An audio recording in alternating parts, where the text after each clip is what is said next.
in open defecation. Yeah. Every time you see people, go look around Lagos. I said this morning. You see people dropping waste. Yeah. Apart from the household waste, 117 are free from open defecation. 117. There's none in Lagos. Okay. Wow. No single one in Lagos. Kano has about 18, Katsina 24, Jigawa 28, or thereabout. Lagos has none. That means that anywhere in Lagos, any local government, any corner, you see people defecating openly. No, when you say and when you defecate openly, what I mean is that people go, and drop their waste. I'm talking about human waste openly. Yeah. You see them, there are no latrines, there are no toilets, there's nothing. You just people on the bridge, by the roadside, defecating openly. When you defecate openly and rain washes the thing, it goes into the water. And you drink the water, you get cholera. Okay, sorry, doctor. I'll have to put a pause on that because we're going to build up to what you just said, and you probably expand a little more on it when we get there. Now, Helen, I'm sure you have you want to start the process, because quite frankly, I think we want to know what is the situation as we speak. What's the latest on the cholera outbreak in Lagos State, and how serious is the situation right now? We've been hearing stories, so confirm what really is holding. I had experience, not that I had cholera, but I saw people in a place we attended to. Some of them, some died. So it's not some story I'm hearing from television or whatever, reading the newspaper. But what I saw, right now, according to the state government, 20 local governments, with cholera, 45 deaths, and how many 70-something confirmed cases, So, but that's low because first and foremost, the thing broke around June 11th. Yeah. Maybe that's okay, but it's not sufficient. Because the campaign, thank God you are bringing it up on this very important show. The campaign is at the grassroots. The campaign is how to ensure safe drinking water. The campaign is how to enhance your waste, proper disposal of your waste. The campaign is how to ensure you wash hands and keep your food safe. Those are the key campaigns. And where do we need this campaign most? When you see this kind of slum, the kind of, Lagos, like I used to say, is a one big dustbin with everybody trying to hide in one tiny aspect of the clean dustbin. It's a big dustbin. When you see this kind of waste, at the median of the road, you see waste being dropped there. When you're, tell you what, yesterday I was on a boat trip from VI all the way to Ekpe to some of those villages. It's pitiable sight. Very pitiable sight, because as you walk on the road, you see people defecating everywhere. Wow. Okay. So why won't you get cholera? And then the sad aspect of it is that the response is inadequate. Now, I had thought that at this point, government is going to deploy the cholera vaccine, which can actually protect those children, especially the vulnerable group.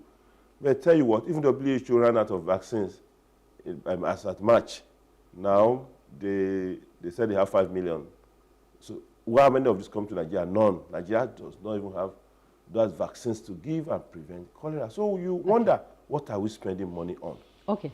So we take it back a little bit. Yes, you've talked about open defecation and all. And I'm so happy that you said we should concentrate more on the rural areas in terms of information dissemination and all of that. Tell us, what are the symptoms of cholera that the family members should watch out for, and how is it typically diagnosed? Is it first aid related? Is when they see these signs, there's something they can do on their own, or is it as serious as you must rush the patient to the hospital? Cholera is orophical disease. What's that? Okay, I will explain. You can only pick it when your food or your water is contaminated, your hand is contaminated. Food, fruits, water, hands, contamination. And cholera actually, come from the feces, okay, from human waste. Human feces, okay. It's endemic in Nigeria, so that means that we have cholera all the time. So the first thing is that when the right dose of the germs enter the mouth, person may feel some constitutional symptoms. Oh, am I tired? Well, I'm not feeling well.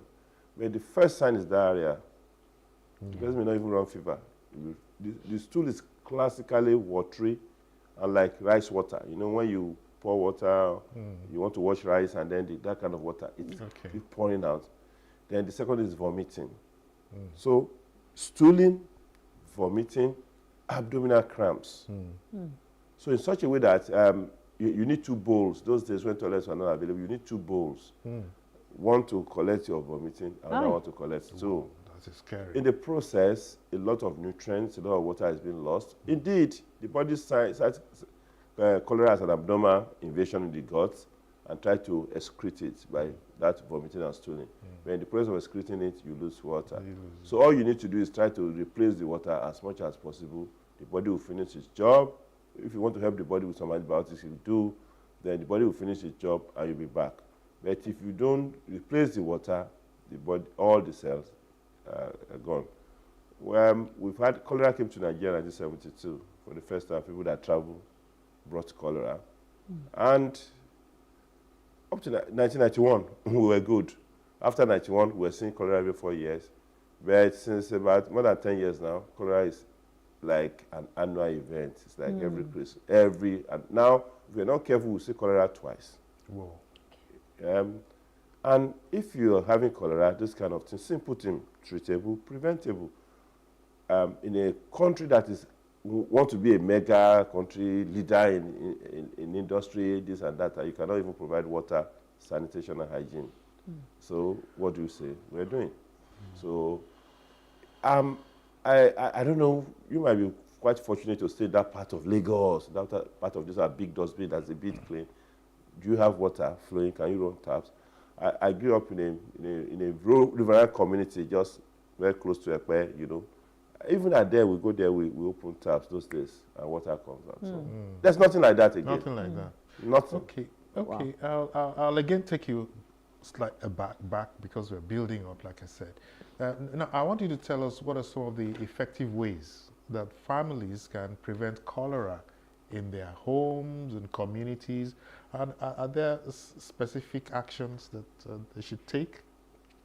Now, let's look at the individual, because at the end of the day, it starts from the individual, moves to family and community. Guys, let us appreciate the fact that we owe a lot to make ourselves safe. The simple thing is that, you know, the personal hygiene, okay, food hygiene, environmental hygiene as an individual. Think in that regard. Personal hygiene means that anytime you need to approach your food table, wash your hands, soap and water, simple. I understand that you may not have water. I understand that soap may be expensive, okay, but try, wash your hand. Whenever you go out and you are coming in, before you enter your house, wash your hand. Simple principle. Don't just enter the house and go and start putting groundnut, put everything in your mouth, drinking water without washing your hand. Go straight to where you can get water and soap and wash your hand. Okay? That is one aspect. Then, secondly, in terms of your water, keep your water safe. I know that we buy a lot of sachet water because there's no water available, and you may have to run away from borehole water.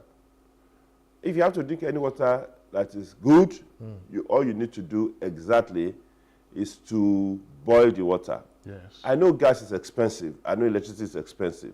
But there's what we call water guard, that you can actually drop some inside your water that can kill the germ and reduce the load of those germs before you drink.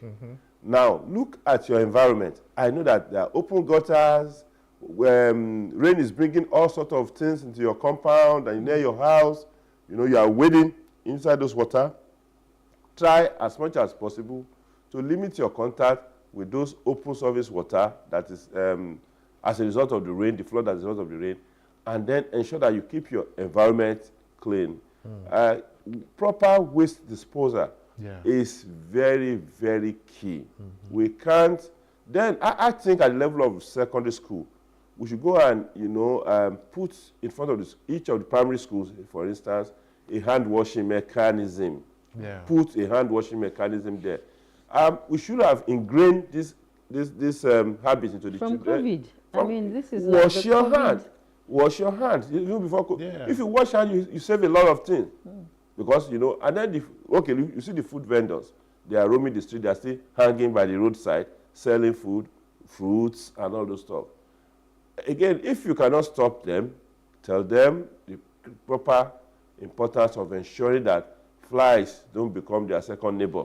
Somebody is going to consume. Wow. So if you look at the whole gamut, it's a lot of gaps. And deeply, you know, running the gap is bad governance. It's bad governance. As you speak, I'm just trying to, you know, imagine myself on the streets of Lagos or any part of the country. And all of these things you present are the things that we are, you know, we encounter. Everybody is free to have a space to begin to sell whatsoever it is they want to sell, you know. And yes, you talked about personal hygiene, food hygiene and environmental, which means that no matter how you try your best, you know, to keep yourself safe from this, there's danger out there, you know. So how can communities come together to fight the spread of cholera? You know, are there community-led initiatives that has been successful in the past that we can adapt at this point in time? Indeed. I was quite a small boy in 1972, but still I can still remember some of those initiatives that at that point, when there's an epidemic or pandemic, the community binds together. Okay. Now, government can support. Let me give you an example of our journey to the riverine community of Ekpe, even yesterday. We were there to sensitize the community and tell them, where's your waste? You can't do this. Where's your water source? No. Get a clean bucket, okay? Put one cup on top of that clean bucket. Put water guard in and use that cup to boil water. You know, don't ever drink water overnight. We try to put those safety measures, and then can you wash your hand? Put in front of your house a little bucket and small soap, and then wash your hand. Don't eat any fruit without proper washing. That is what, and then to implement that, of course, we have to ask the leaders in the community, the traditional leaders in the community and the youth leader, and especially one woman who came out forcefully to speak in support of us, that monitor. Nobody, if anybody there, you know, go and advocate in the wrong place, Yes. let us know. Let us know. Now, key is that we also have to teach them the art of preparing oral solution. So that should anybody be stealing, get this ready. No matter how much is stealing and vomiting, be put it in his mouth, be drinking while you call For for medical help attention. and try to assess it. Now, that kind of activity at the community level ought to have been, you know, deepened and strengthened, even for any health situation or health challenge. So, for us, a lot can be done in the community. First of foremost, the cheapest thing is that health literacy, where you educate people, because, Oga John, we're all going to die, but we shouldn't be in a hurry. You know, there's no point, there's no any mansion anywhere you are going to pick. Don't be in a hurry. Stay here, you know, and Enjoy you enjoy yourself and contribute to life. So, simple thing, those jams, cholera came from where? The reservoir is in India now, Bengal, Bangladesh. Okay. That is where the reservoir, all the 8 pandemics that ran the whole world that has happened in history came from India. We have not started the pandemic. This thing has become endemic in us now, that we are seeing sporadic every time. Outbreak. What is wrong with our water, sanitation, and hygiene? Okay, so doctor, I mean, a few times you've pointed at The poor government. governance and you know what. But you see, we had Ebola. The Lagos State government came and they did a maverick job on it. We had COVID. They came and they are what? Now we have cholera. We expect them to. It's not Maybe that that's what is cholera happening. is endemic. It's not that we have cholera. Okay. The cholera is running always in been with the us. society. It's just when you see an outbreak, especially when it helps to disperse human waste into our water and food sources. That is when you now see the outbreak. Okay, we can explain that of COVID. We can explain that of Ebola, but cholera is not like that. Okay, if you keep having Lassa fever every time, cholera every time, meningitis every time. What do you think is the problem? What would you have the Lagos state government do? You know, since it's endemic, it means that Provide we don't water. wait. Provide water. Ensure sanitation. You know, enforce your sanitation law. Cover your gutters. Take your waste. What is the big deal about that? What is the big deal about that? This question of water. Yes, provide water. We seem to be making so much noise about electricity, blah, blah, blah. Yeah. How many homes have water direct from government? Listen, Nigeria has 450 cubic kilometer of surface water. I'm not talking of underground water. Underground, yeah. South Africa has just 49. Nigeria with that's close to times 10 of South Africa. Nigeria cannot provide water for people to drink. Fella sang it. Water underground, water overground, water in the air. No water. It's 1990. Even that 1990, we didn't get the water. We're now 2024. Provide water now. Ensure sanitation. Okay, guys, they are taking waste. Okay? It's okay. Strengthen the process of taking waste. There should be clear instruction how waste is evacuated. All the dirt, everything is inside the gutter. True. They will scoop those things and put on the road, and then they really help them bring it back. And they also, some people are selling oranges, selling this thing, some are cooking, and even selling rice beside those things. So what is the local government doing exactly? They are supposed to maintain sanitation. They are supposed to ensure that the gutters are clean. They are supposed to ensure that the food vendors have the requisite qualification and requisite environment to dispense food. Must we always live like this? Does that not require WHO to come and tell us what to do? So how we always, you see, inequality is that, because when, cholera is a disease of inequality. You can look at one single disease and be able to analyze the depth of governance in any country. Yeah. Okay? It's a disease of inequality. It's a disease of poverty, driven by malnutrition. Nigeria is like the headquarters of malnutrition. How many millions of people undernourished? Children, 35 million severely malnourished. Germ will come and just ravage the human body now. Germs also want to survive now. I see how passionate you are about all of this. So I guess we're getting ready to round up because the time is almost running out. Medical practitioners like you, are you having some kind of synergy to be able to work with government? Because your primary assignment is to save lives. That's why I see how concerned you are. You can talk. Most of the time, doctors are rarely seen. Maybe some of us may be bold enough to come on TV and do everything. The recommendation is very clear. And it's because, again, politics drives everything, unfortunately. Okay. Politics drive everything. Your health initiative, your investments, your everything. Politics drive everything. And if we're saying that for the past more than 100 years, they've not seen a single case of cholera in a place like UK or even in Germany, what are we copying from them? True. What are we copying from them? Are we not copying how to get money or how to build houses? Those things yes, comfortable houses, I agree. But the critical element of a comfortable house is provision of water and waste disposal. Yeah. Okay, look at the Lekki corridor. You need to be on water to see how ugly the thing is. You think that when you are on the road and you're driving, you feel happy. Go on water and see how ugly the whole, all sorts of dirt are brought in the water. The place is, and I look at it that what funny corridor is this?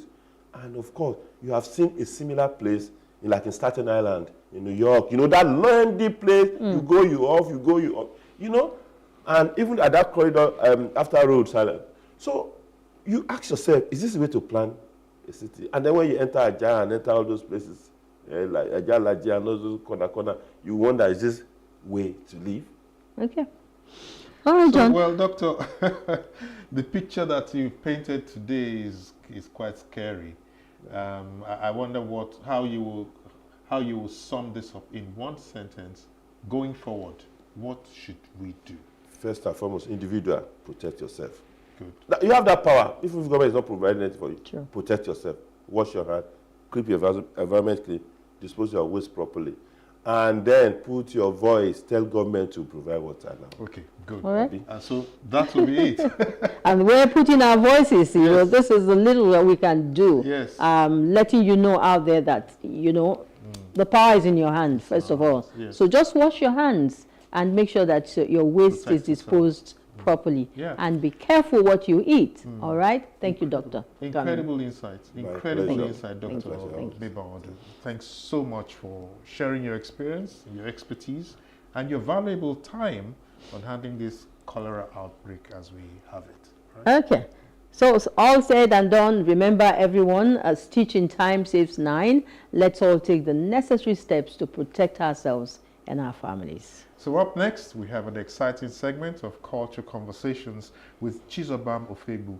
She'll be talking to Amanda Iheme about prioritizing the well-being of the next generation of creatives. Wow. Amanda Iheme is a remarkable individual, and we are looking forward to hearing her insights. Don't go away. We'll be right here after the timeout with Chizobam.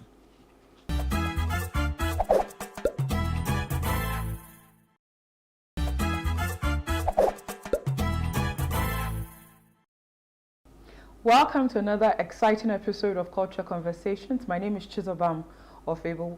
Today we have an amazing topic to, just discuss, and we have an even more amazing person to shed light on this topic. We're discussing mental health, the well-being of the next generation creatives in Nigeria. We know that creatives have it even tougher when it comes to mental health. And it's not because they're weak-minded. It's because what they have to do has to do with them delving into a lot of darkness to provide the light that we have, that they give us by way of the music, the art, the dance. And so their well-being is very, very, very important to consider, especially for this new generation, younger generation. And to shed a lot of light on that is we have Amanda Iheme, the founder of Indidi, a private mental health practice operational out of Nigeria. She's also an architecture photographer who has shown her works and photographs at MoMA in New York, has hosted the photographer's studio visit at the GAC Foundation, and has also been featured in global media publications like Marie Claire, the New York Times, Foam Magazine, World of Interior, and more. And we have the huge privilege of having her as a guest today. And you just completed a residency, right? Yes, at the Can we Gas talk about that? Foundation. Of course we can. Definitely okay. talk about that. So, were you always a creative, or you got into it? Regarding photography, I didn't actually define myself as a creative always. Wow. I just saw myself as a photographer. But I think after making a decision to fully take it on as a professional career, like in 2017, that was like, yes, okay, I'm an artist now because this is what I do. I give my time, my energy, I'm committed to it, and I'm focused on expanding the reach of my work as well, and also the depth of it. So I'd say like from 2017 was when I like fully became like a professional creative. I'm an artist now? Yes, Yeah. exactly. So I know that you handle a lot of cases, due to your mental health facility, which is what you're really known for prior to the art. But and you've dealt with a lot of heavy cases, I'm sure. Yes. People always wonder why do creatives have it tougher mentally? Would I say creatives have it tougher? I think that there's an impression of, the struggling artist and the dark artist. Like you have to go, when you talk about creating your work, you talk about creating from a place of pain, some emotional experience you've had, maybe someone you lost someone or heartbreak, and we're more familiar with that trope for artists, but not all artists create from darkness, not all artists create from that sadness, and we're not all struggling.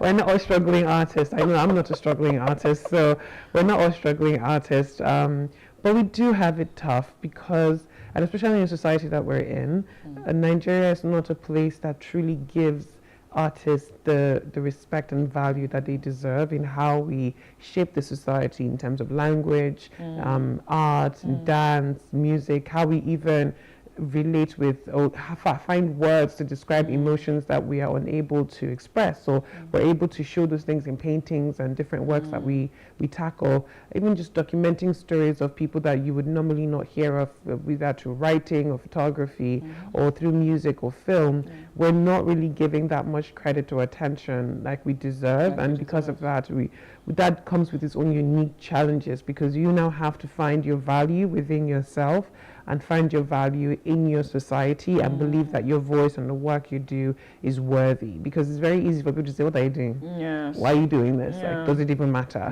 Why are you not a doctor? Something that's a bit more functional. But we don't see the importance of artists here, because we are constantly trying to survive. And I think that when you're, looking for basic amenities, you're trying to eat, you're trying to sleep, you're trying to find a way to like clothe yourself, a job, just to be alive, it can take away the part of you that really benefits from aesthetic engagement with your world, like looking at things that are beautiful, looking at things that are pleasant, things that are inspired by intuition, that also feed your understanding of existence and even allow you that space to process your emotions and your thoughts and your feelings and words like that. So when you're looking for food, you wouldn't have time to be singing heartbreak songs. Yes, so because of that, the environment that we're in does not allow a lot of engagement with artists, but that does not mean that it doesn't exist at all. So we still have people who are very interested in the arts and are still very interested in working with artists and appreciating the work they do and engaging in critical discussion about the work as well. Yeah, so I mean, not all artists are, one of my takeaways is not all artists are struggling. No, we're not. And not every artist is struggling. creating from dark place. Yes, there's happy art out there. Yes, Yeah, there's happy art out there. So, what would you say are the one or two areas that the young generation of creatives in Nigeria are struggling with? What that the two spaces or two places that are affecting their mental health or their well-being? I'd say two major things: a lack of structure for the art space, like poor art education. Oh, yeah, it's not very good. Our education is more Western European than African. But not a lot of education when it comes to understanding our own historical work and how to draw inspiration from that. And even the way we are taught, generally the education system here is not very good. So imagine, being an artist and trying to go to school for art education. It's not the best quality that you're getting. So a lot of artists, like education, as soon as you leave university, that continued education does not really continue because we don't have a lot of spaces that invest into the consistent education of artists. It doesn't mean there are none that exist, but the number of artists, the number of spaces we have, it's just not working. We don't have funds to be able to help with, the creation of your work, because some of us do very big work. Like one of the projects I'm working on now is trying to redefine or trying to propose a new way of building residential buildings in southwestern Nigeria. So instead of using concrete, what other kind of materials can we use? It's research heavy, and at some point I'm going to have to build, but then you have to think about where you're going to get the funds from, because I can't personally generate the amount of funds I'd need for that. So the education system, the industry, the structure to allow for artists to start their career and grow their career, diversify even within the same industry, try different things. Even if you're an artist that works with either clay or you work with materials that require you to weld stuff, there's not a lot of industry for that to either teach you or to even provide you with the materials to do your work. So that structure, that organization, that from education to work is very difficult. Then the financial part of it, not getting paid well for your work. Even as a photographer, like people come and say, come and take my picture, and they want to pay you like 50K. I mean, think about it, because your camera costs like 2 million naira. Your lens will cost like 1.5 million naira. If that thing breaks, getting it back is very expensive. So you work with expensive gear, you invest in expensive gear, and they want the quality. Yes, you want the quality, and then you don't want to pay for the work. So it's not, so being an artist, sometimes it feels like what you're doing is luxury to people, but it's a necessity that we need anyway. So we're not being well compensated for the work that we do. So when you don't have enough money to do your work, you can't really do the best work you can do. And when you don't have an industry that supports you, that can help your career grow, can help you chart a path for yourself, even if you don't have to be an international artist to survive, but here in Nigeria, that's what you need, because the Nigerian art industry does not have enough to be able to support you on your own as an artist. So the poor industry, and then also the poor education, the poor financing. There's just no space for creatives to lift off from. Yes, to lift off from. So, and even those of us that are able to lift off, there's only so many that we can carry with us. And then even if when we lift off and then we leave the country. And then you go and thrive as a Nigerian artist living abroad. So then what does that then say for the younger artists? And then you start telling stories of the space you're in, and not even of the space you're coming from. Exactly. And even when you're trying to tell stories of, the place you're coming from, you cannot remove the fact that you are telling it from a different point of view. It would be different compared to a Nigerian who is here.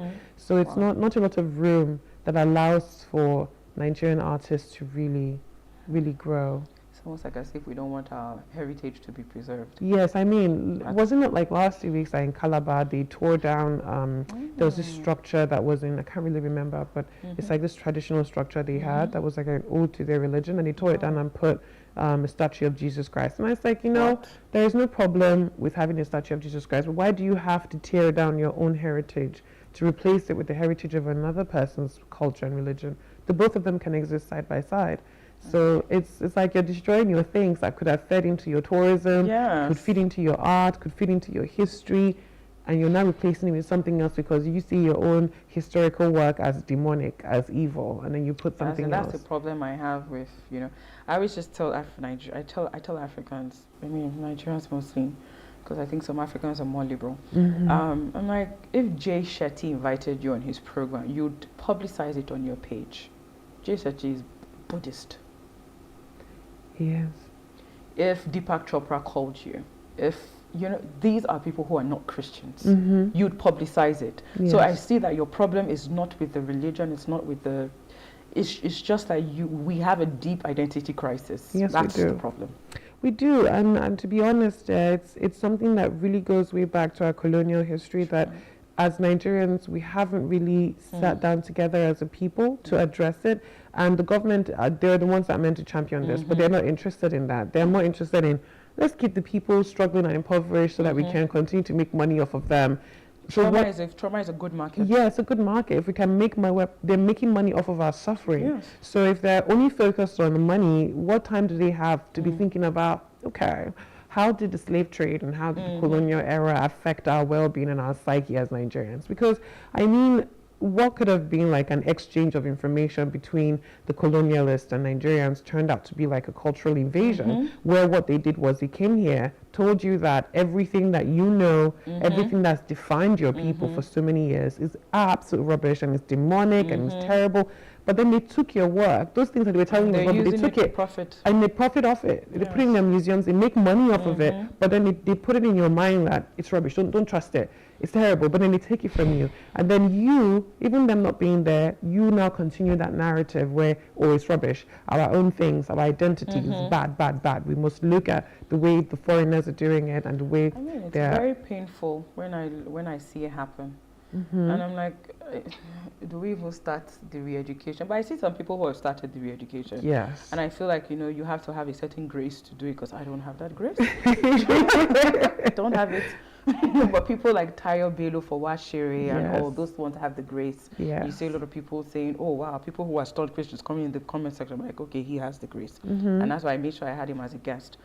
You are in a residency. Or is he in a residency or on a residency? In a residency, yes.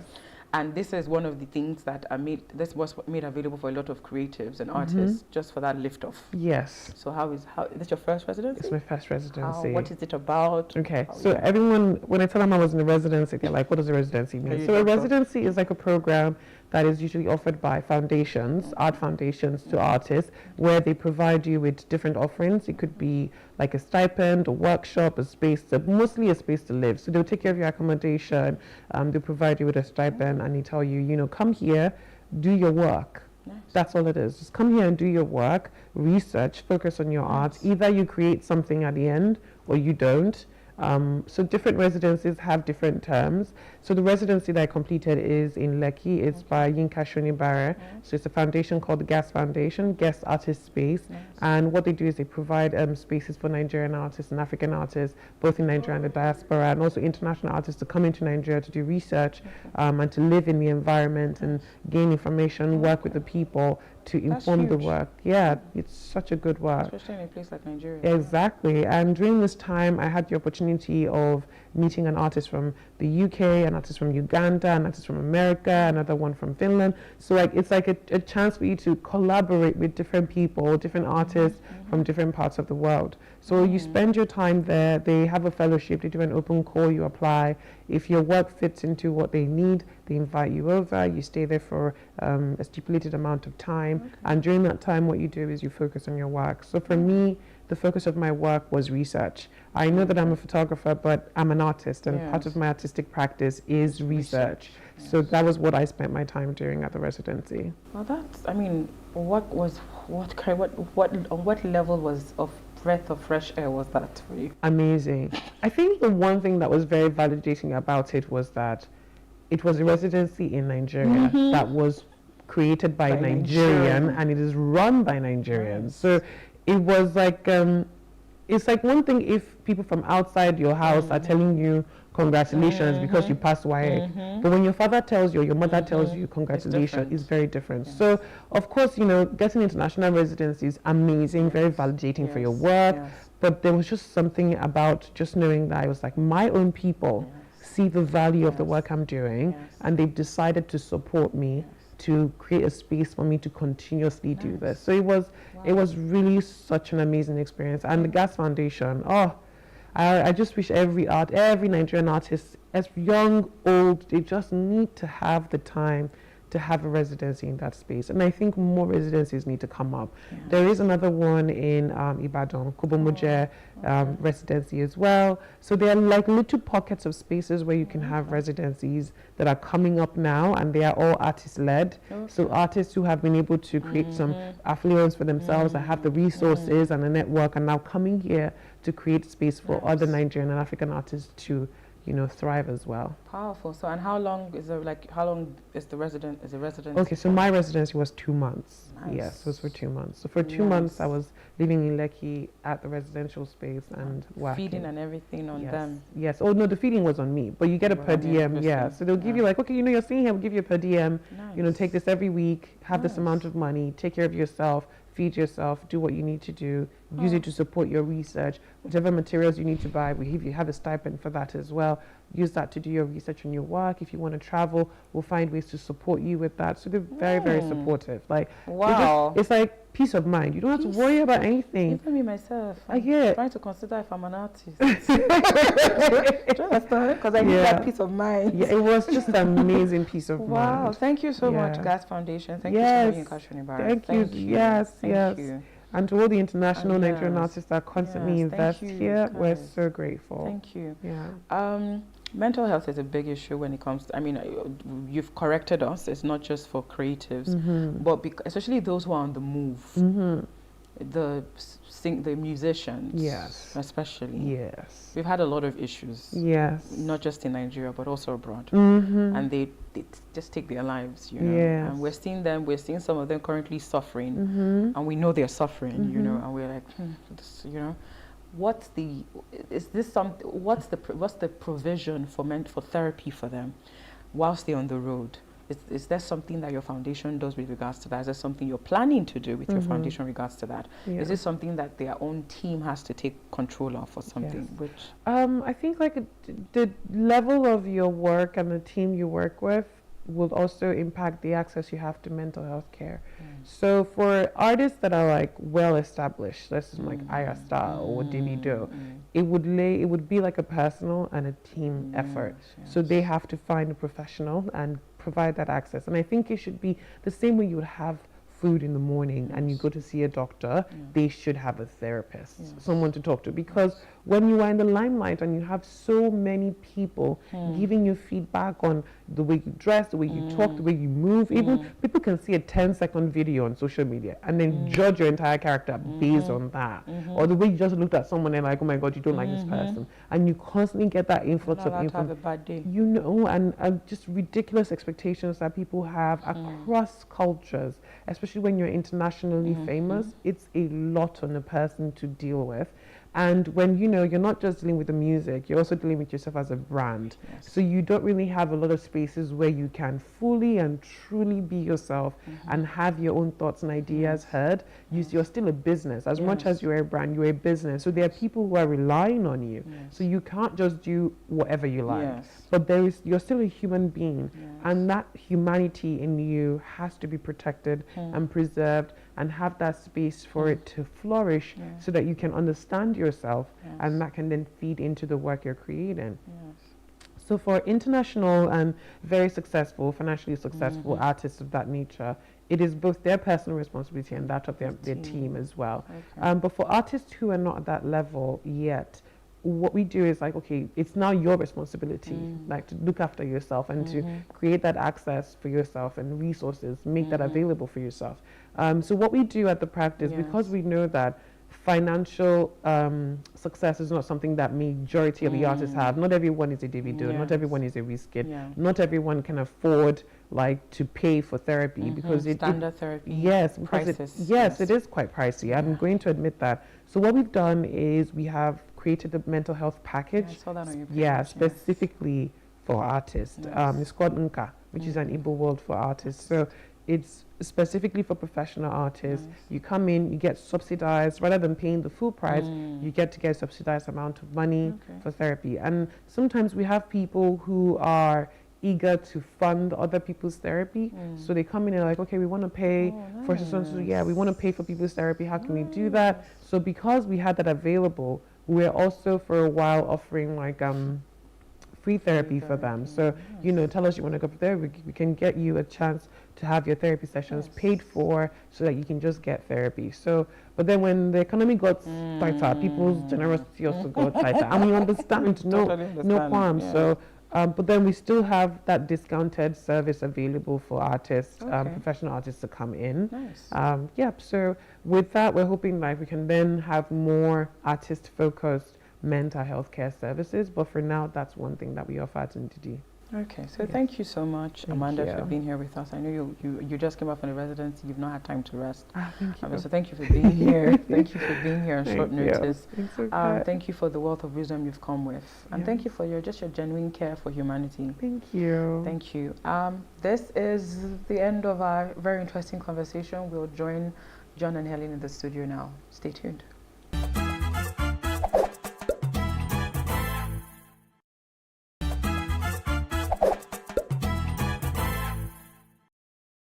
Joining us as our third distinguished guest today is none other than Emmanuel Ibukun Efuntayo, a luminary in the field of estate surveying and valuation. As the principal partner and CEO of Ibukun Efuntayo and Company, Mr. Efuntayo has carved a distinguished path in property management, taxation, and valuation services. Absolutely, John. Ibukun Efuntayo's journey is a testament to dedication and excellence. A fellow of the Nigerian Institute of Estate Surveyors and Valuers, he brings a wealth of experience from esteemed institutions like the Polytechnic Ibadan, Dublin Institute of Technology, Liverpool University, UI School of Business, and the National Open University of Nigeria. All of this, one man. His professional achievements actually are truly remarkable. From his tenure with the Nigerian National Petroleum Corporation to Eco International Bank, Mr. Efuntayo has consistently raised the bar in the real estate sector. And beyond his professional accolades, Ibukun Efuntayo is deeply committed to community service, exemplified through his roles at the Rotary Club of Ikoyi and his leadership within the Nigerian American Chamber of Commerce, where he serves as Vice President and Chairman of the Property Construction and Infrastructure Group. Okay, Ooh. so you're welcome to Today with John and Helen. Mr. Ibukwefota, it's such a pleasure to have you on the show. Thank you for having me here. Plenty work you've done. So much, so much. All right, Mr. Fontayo, you can walk us through the essential parts that should be included in a tenancy agreement here in Lagos State. Will you please? Thank you so much. I love the qualification in Lagos State because Lagos State, by the law, the Rent Act 2011, has actually brought a slant to the lease and leasing arrangement of landlord and tenant. Where in a typical lease agreement, you have so many parts. The first one is that of the description of the parties. You know, want to know who is the landlord, who is the tenant, you know, probably their addresses. The next one is the property itself, the property location, the address. What type of property are we looking at? Are we looking at a block of flats? Are we looking at detached houses or semi-detached houses? And after that, we have the responsibilities of the parties. The landlord has his own responsibility, the tenant has his own responsibility. For instance, the landlord is supposed to provide a good property, sound property, do fire insurance in case of fire. The landlord is supposed to, he has to warrant that he has actually the rights to let out that property. Because in Lagos here now, some people, they will say they are landlord, and that's why we, before tenants go into any lease arrangement, sometimes you can ask for the title to the property. It's either you are a manager or you are the owner. Sometimes some people are not manager, they are not owner, and they are not caretaker either. And they go and let, do a kind of a scam, let property that doesn't belong to them. Okay. So we want to know that another party, the responsibility of landlord, so many, like I said, then tenants' responsibility to pay rent, you know, responsibility to also live at peace with other tenants in the building where we have multi-tenant properties. There's usually what we call housekeeping rules. Okay. Housekeeping rules. Yeah. So you need to abide by it. Like what we were discussing before we came in here, some tenants is getting there and they're disturbing the peace and the peaceful enjoyment of the party of other co-tenants. You know, there has to be housekeeping rules. You cannot do party here. There's usually a common area where parties are done, and also the landlord or the manager is also in charge of managing that, maybe first come, first serve basis. You know, we have swimming pools. Some people will be bringing their guests to swimming pool. All those things are not allowed where you have common property. Okay. Okay. Thank you. All right. So, You know, it's just not swimming pool, and I'm looking at, okay. they're talking to you. That resonates with you. You know, well, tenants here in Lagos, our biggest challenge are the agents. Sometimes you're trying to get an apartment and you do not have a knowledge of who the owner of that property is. You have like one tenant is talking to you, and at some point you have like 5 people talking to you. When they come, they don't come, you know. How do you explain that? The agents. Yes. Well, agents stand in for the landlord. But what you need to do first of all is ask the agent to show you maybe there's a power of attorney, whether there's a letter of appointment, to be sure you are not dealing with a fraudster. Because the agency world now bastardizes. I'm a professional estate surveyor and valuer. We always deal with the professionals. But here in Nigeria, you have landlord is an agent, this driver is an agent, the wife is an agent. So you must be sure that you are dealing with the right person. Look for a letter of appointment, you know, so that you don't end up in the hand of a fraudster. Okay. Once upon a time, it was the tenant dealing directly with the landlord. Yeah. Why do we have agents? Well, the thing is, most landlords are busy. They are not around. And they also, they have a job they are doing. Maybe they have a business they are running. property is actually not, property management is not their core or something. So the best bet, they have more than one property. One property, so outsource the thing. They don't want to be bothered by that. So outsource the thing. I know, yes, we used to have, you did dialogue with the, still have situation where you did dialogue with the landlord. Maybe he doesn't have many, or maybe he also specializes in property management. So okay, all right. So now I want to know, the law. What's the position of the law in Lagos State regarding the length of a typical tenancy agreement? Well, there's a law in Lagos State called the Tenancy Act, I think 2011. That law applies to so many areas, except some areas are actually exempted. Ikoyi, Victoria Island, Apapa, Ikejajari, they're exempted. That law doesn't cover them. Yeah, it's just those areas are covered by the common law or some other thing.